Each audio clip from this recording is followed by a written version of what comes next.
live 5 for 6 Skyview Network, sponsored by Terry Lambert Hyundai. It's going to be a mid-May mess starting tomorrow all the way through the weekend. I'll time out the latest coming up with 5 for 6 forecast. Right now on News Channel 6 at 4, we are digging deeper into the local May primary ballot and what's different about it. Also ahead, the influx of cicadas means snakes and other predators will be on the move. How you can stay safe. And one local student proving you are never too young to get an education. Your News at 4 starts now. Live from Television Park, this is WJBF News Channel 6 at 4. Good afternoon, everybody. I'm Brad Means. Thanks for joining us. Jenny is on assignment. Coverage you can count on begins with big decisions at the local polls, taking some voters. Forecasts, Brad. Miller, thanks. This is the time of year, as you know, when we see more snakes in the area, and this year brings something that could mean more of them. Isabella Moody, live now with a look at what to be aware of and how to stay safe out there. Summer is just around the corner, and that means snake season.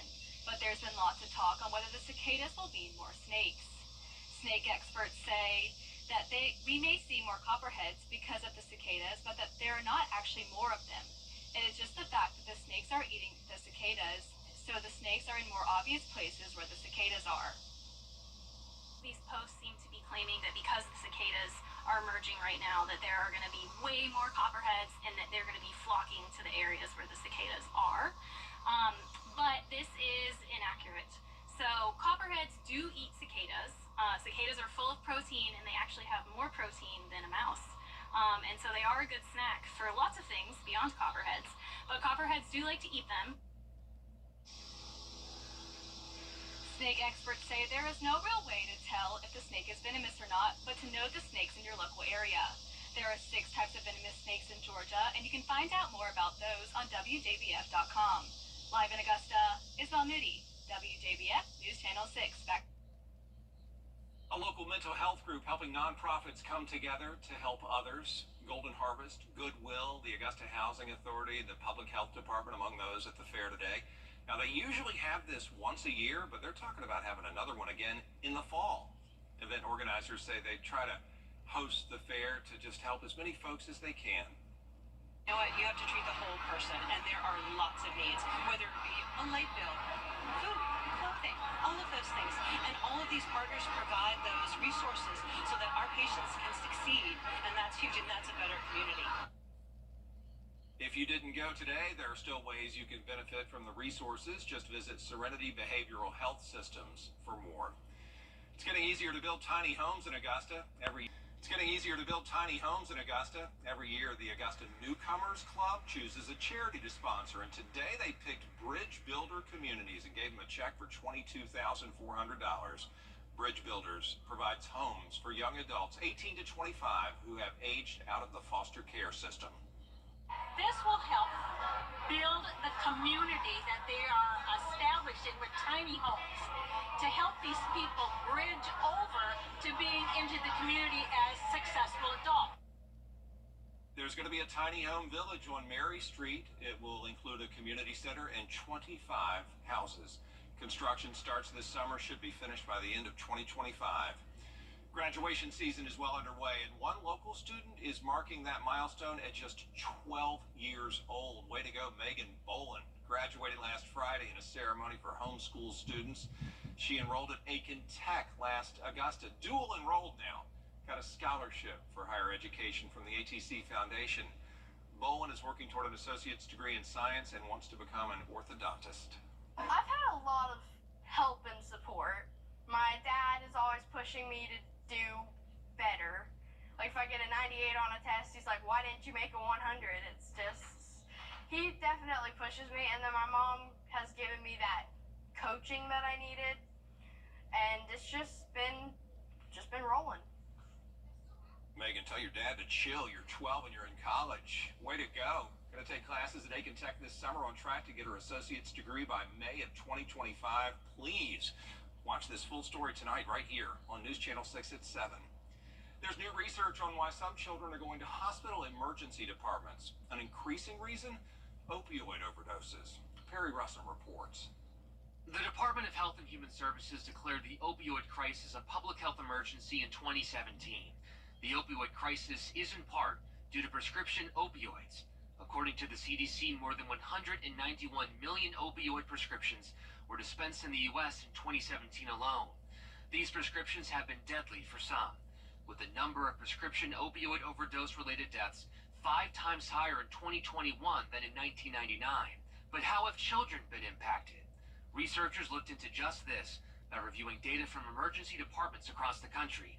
They found that between 2008 and 2019, prescription opioid overdose-related emergency department visits decreased among children.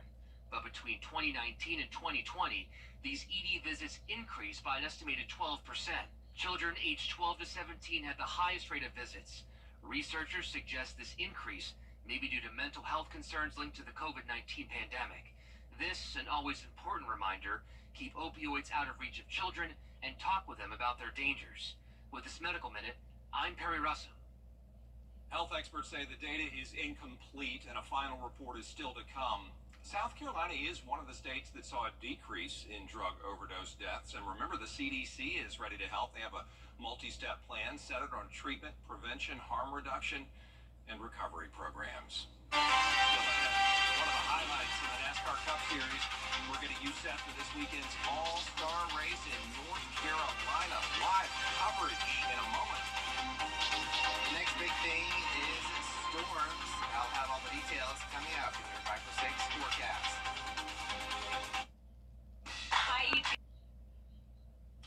Welcome back, everybody. The 2024 NASCAR All-Star Race is back at the historic North Wilkesboro Speedway for a second straight year.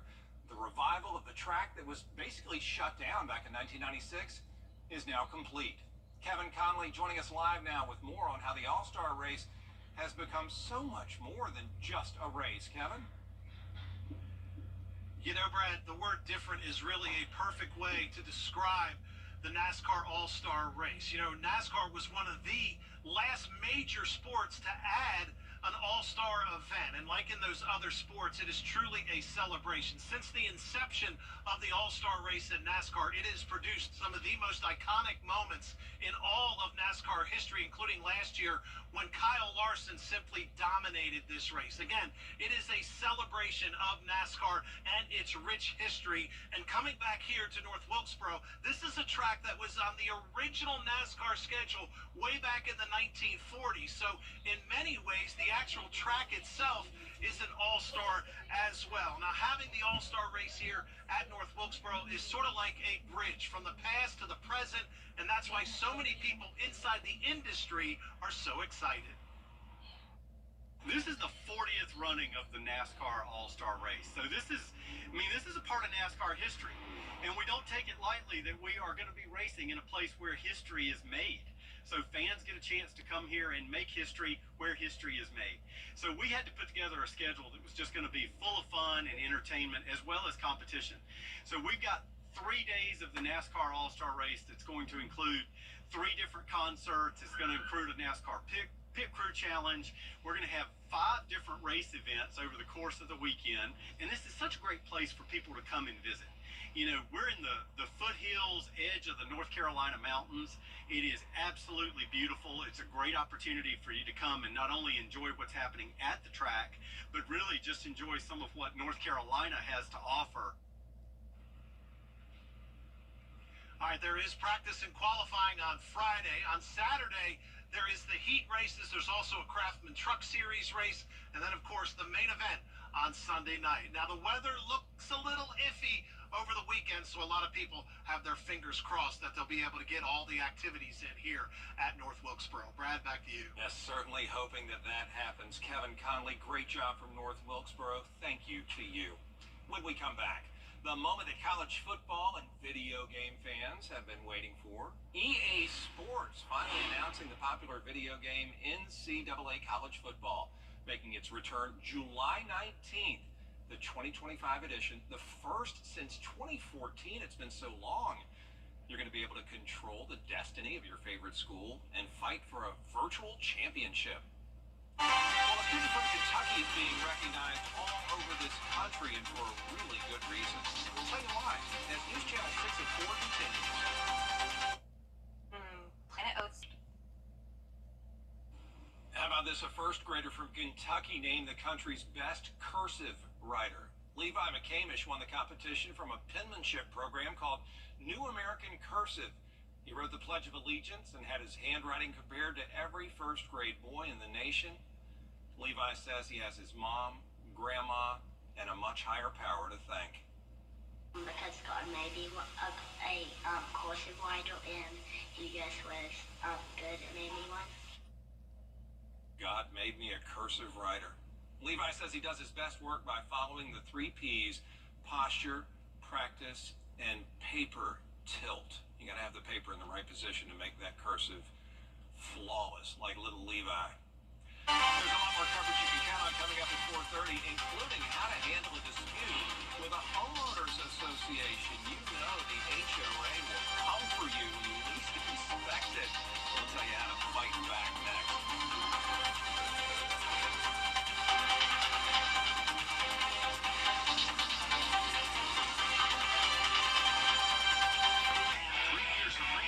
Talk to Terry about Memorial Day sales. Shop Terry Lambert Hyundai or TerryLambertHyundai.com.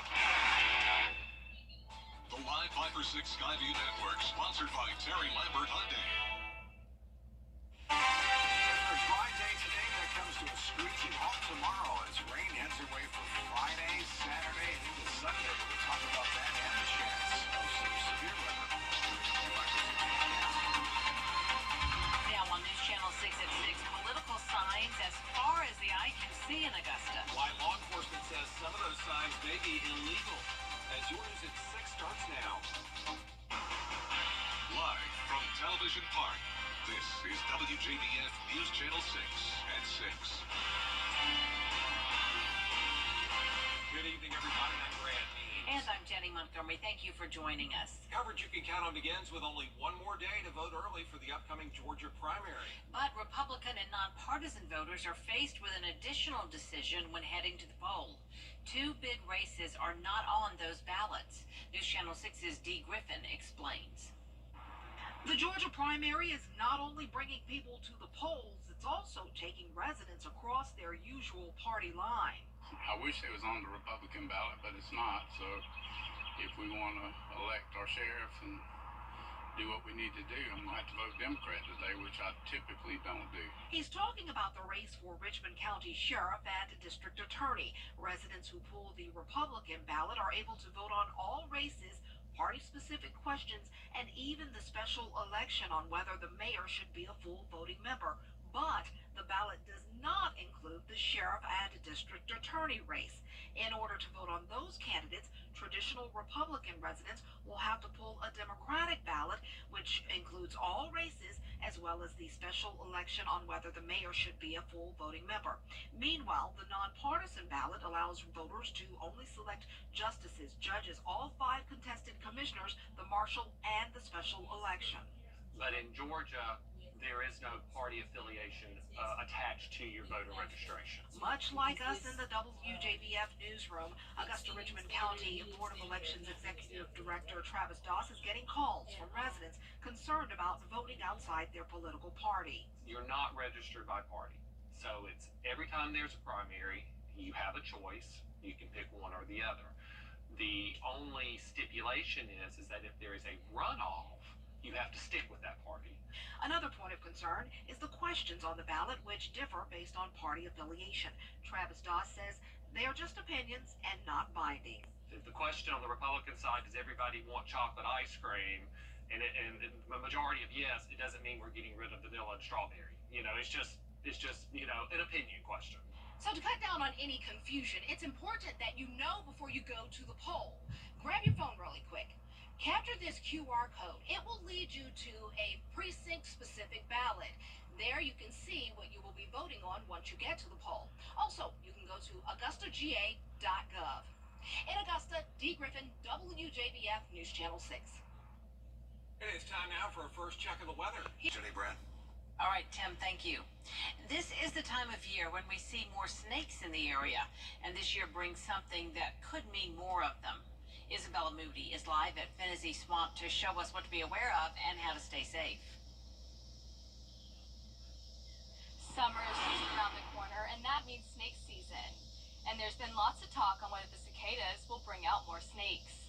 Snake experts say that we may see more copperheads because of the cicadas, but there are not actually more of them.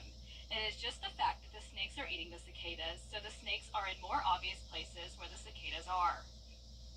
These posts seem to be claiming that because the cicadas are emerging right now, that there are going to be way more copperheads and that they're going to be flocking to the areas where the cicadas are. But this is inaccurate. So copperheads do eat cicadas.